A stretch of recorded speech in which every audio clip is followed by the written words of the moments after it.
కూడా మాట్లాడతాను మాట్లాడాల్సిందిగా కోరుతున్నాను. అన్నయ్య మీకు ఈ రోడ్డు చేసే నేను వస్తానని చెప్పన్నారు. మనకి అలాగే ఆ రోడ్డు చేసే ఆ రోజు మనం గడప మన ధాన్యం కొనుగోలు కేంద్రం మనం ఎప్పుడైనా సరే మన ధాన్యం మనం అమ్ముకునేటటువంటి సౌకర్యం మనం ఆలోచనే లేదు. మీరు ఒకసారి మీరే ఆలోచించుకోండి. గత ప్రభుత్వంలో డ్వాక్రా రుణమాఫీ చేస్తానన్నాడు చంద్రబాబు నాయుడు గారు. మీ బ్యాంకుల్లో బంగారాన్ని తెచ్చి మీ ఇంటికాడ పెడతానన్నాడు. ప్రతి ఇంటికి కూడా 12 గ్యాస్ బండ్లు ఇస్తానన్నాడు. ఈ బొల్వేపల్లి గ్రామంలో కానీ మన కొత్తగూడెం గ్రామంలో అందరికీ 3 సెంట్లు స్థలం ఇచ్చానని చెప్పాడు. ఎన్ని వాళ్ళ మేనిఫెస్టోలో పెట్టుకున్నాయి చెప్తూ ఉన్నా. రైతు రుణమాఫీ అన్నారు. చేశారా తల్లి డ్వాక్రా రుణమాఫీ గత ప్రభుత్వంలో? జరిగిందా అమ్మా? ఏ గ్రేడ్లో ఉన్నటువంటి గ్రూపులన్నీ కూడా ఇబ్బందికరమైన పరిస్థితుల్లో నెట్టిపెట్టినాయి. నిజంగానే ఇబ్బంది పడ్డాం.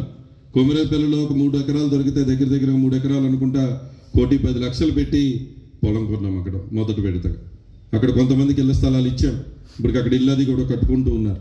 ఇక్కడ కూడా ఇప్పుడు మన ఎక్కడైతే మనం హాస్పిటల్ ఓపెన్ చేసామో ఆ పక్కన పొలాన్ని పెద్ద మనసుతో మన రైతు నా దగ్గరికి వచ్చి ఇవ్వటం జరిగింది. దాన్ని కూడా కొనడానికని ముఖ్యమంత్రి గారికి పంపించడం జరిగింది. ఇంకా రైతులకు డబ్బులు పడాలి. డబ్బులు పడ్డాక ఆ పొలం కూడా తీసుకుని ఈరోజు ఒకటే చెప్తున్నా, మీ బిడ్డగా కొంచెం ఆలస్యమై ఉండొచ్చు. మీరు కూడా అర్థం చేసుకోవాలి. పొలం దొరకలేదు, కరోనా 2 సంవత్సరాలు. తప్పకుండా ఈ గ్రామంలో ఇళ్ల స్థలాలు ఇచ్చేది మీ అబ్బాయి అని చెప్పి కూడా మీ అందరికీ కూడా ఈరోజు తెలియజేస్తుంది. ఏ ఒక్క పేదవారికి కూడా అవసరమైతే మళ్ళీ 3 ఎకరాలు కొనడానికైనా పెడతాం. ఎప్పుడు కూడా ఈ గ్రామాల్లో ఎక్కడ 1 సెంటు భూమి కొన్నది గత ప్రభుత్వాల్లో లేవు. ఈరోజు మనం కొంటూ ఉన్నాం. అదేవిధంగా కొమరేపల్లి గ్రామంలో ఆ గరుడ కాడి నుంచి కొమరేపల్లి గ్రామానికి రోడ్డు ఎవరన్నా వేశారా? చెప్తూ ఉన్నారు. ఇప్పుడు ఆ రోడ్డు పని కూడా చేస్తూ ఉన్నాం. అదేవిధంగా మన తమ్ముళ్ళు చెల్లెళ్ళు వీళ్ళందరూ కూడా వస్తూ బండి మీద పడి చనిపోతూ ఉన్నారు, ఇబ్బంది పడుతూ ఉన్నారని తెలిస్తే ఢిల్లీ వెళ్ళి ఎంపీ గారిని పెట్టుకుని వెళ్ళి అక్కడ కూర్చుని చాలా రోజులు తిరిగితే 4 కోట్ల రూపాయలు బ్రిడ్జి శాంక్షన్ చేయించవటం జరిగింది. ఇప్పుడు అది కూడా టెండర్కి వెళ్ళింది. బ్రిడ్జి కూడా కట్టించబోతూ ఉన్నాం. అక్కడ ఎంత అభివృద్ధి కాదా తల్లి? ఎప్పుడన్నా గ్రామంలో ఈ సచివాలయం ఉందా? ఆ రైతు భరోసా ఉందా? ఆ హాస్పిటల్ ఉందా? ఆ రోడ్లు ఉన్నాయా? 11 కోట్ల డబ్బులు మనకి ఎప్పుడన్నా వేశారా? మీరు ఆలోచించండి. ఈరోజు మీరందరూ కూడా ఆలోచించి నిర్ణయం తీసుకోండి. ఈరోజు దుష్ట చతుష్టయాలు ఏకమవుతా ఉన్నాయి. ఈరోజు నియోజకవర్గంలో కొటారా అనే వ్యక్తిని ఓడించాలి, జగనన్న సైనికుడిగా ఉన్నటువంటి వ్యక్తిని ఓడించి తీరతామని చెప్పి చంద్రబాబు టీం మొత్తం అందరూ కూడా శపథాలు చేస్తున్నారు. కానీ నాకు గట్టి నమ్మకం ఈ నియోజకవర్గంలో ఉన్నటువంటి ప్రజలు, జెండా మోసే వైఎస్ఆర్ కాంగ్రెస్ పార్టీ కార్యకర్తలందరికీ కూడా తెలియజేస్తున్నా, ఈ 4 సంవత్సరాల 10 నెలలు ఈరోజు ప్రతి ఒక్కటి చెప్పింది చేసుకుంటూ వచ్చాం. ఈ 45 రోజులు కష్టపడాం. ప్రతి ఇంటికి వెళ్ళి ఒకటే చెప్పండి, మనం ఆ కుటుంబానికి మంచి చేశామా లేదా అనేది వివరించండి. మంచి చేస్తేనే రేపు మనకు ఓటు వేయండి అని అడగండి అని చెప్పి కూడా మీ అందరికీ తెలియజేస్తుంది. చెప్తారా అన్న? 50 రోజులు ఉంది దగ్గరగా. ఈ 4 సంవత్సరాల 10 నెలల పాటు ఈరోజు జగనన్న అక్కడ బటన్ నొక్కుతూ జగనన్న పని జగనన్న చేశారు. ఈ నియోజకవర్గంలో అభివృద్ధి సంక్షేమం అందించాలనేటువంటి ఉద్దేశంతో ఈ గ్రామంలో అభివృద్ధి చేస్తూ మనం ముందుకు వెళ్తూ ఉన్నాం. ఈరోజు ఇంకా చిన్న సమస్యలు ఉన్నాయి. ఇంకా ఇళ్ల స్థలాల సమస్య ఒకటి ఉంది, పరిష్కరించాలి. అక్కడ ఇంకొక అంగన్వాడీ కట్టాల్సినటువంటి అవసరం ఉంది. నేను చంద్రబాబు నాయుడు గారు కావాలి. అసలే ఈరోజు హైవే మీద నుంచి మంచి రోడ్డు వేసుకున్నాం. మళ్ళీ వస్తారు మళ్ళీ ఈరోజు భవిష్యత్తు గ్యారంటీ అంటారు. వాళ్ళ భవిష్యత్తుకే గ్యారంటీ లేదు.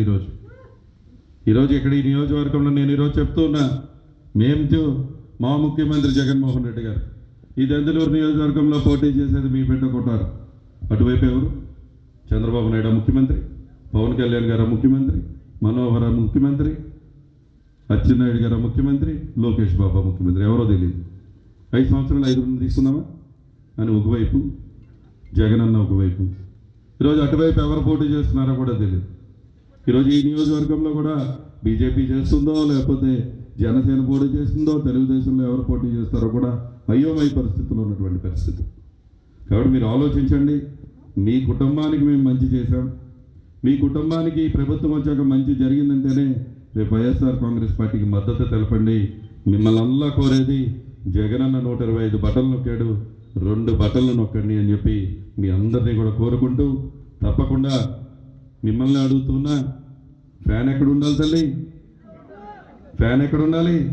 ఇంట్లో ఉండాలి. సైకిల్ ఎక్కడ ఉండాలి? బయట ఉండాలి. గ్లాస్ ఎక్కడ ఉండాలి తల్లి? ఎక్కడ ఉండాలి తల్లి?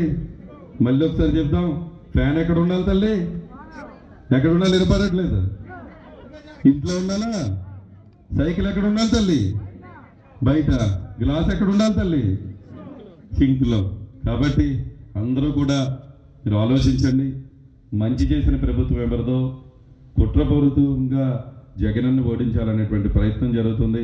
నేనేమీ అడగట్లా. మీకు మంచి జరిగితే, మీ పక్క ఇంట్లో మంచి జరిగితేనే రేపు వచ్చి మాకు ఓటేయండి అని ధైర్యంగా చెప్పే ప్రభుత్వం ఇది.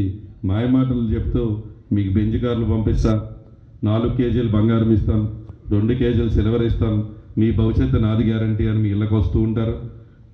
వాళ్ళకే గ్యారంటీ లేదు. కాబట్టి మీరందరూ కూడా ఆలోచించి జగనన్నను ఆశీర్వదించాలని మరొకసారి మీ అందరినీ కూడా